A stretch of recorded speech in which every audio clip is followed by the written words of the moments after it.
Bukod sa maagang pagsikat ngayong na umaga, nakiisa din si MMDA General Manager Retired General Nicolas Torre III sa isang grupo ng mga siklista sa pagkasusulong ng protected bike lane dito sa Metro Manila. Bukod dyan ay nabahagi din itong sina GM Torre, katuwang ilang bike enthusiast ng spare parts ng bisikleta ngayong umaga dito sa UP Diliman.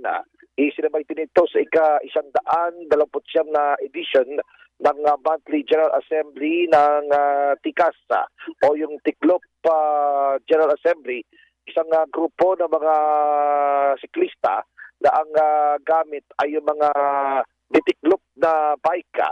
Paliwanag ni GM Torre, sa pamagitan ng pamamahagi o pamimigay ng spare parts ng bisikleta, na ay makabubuo ng isang bagong bike at ito naman ay idodonate sa nangangailangan.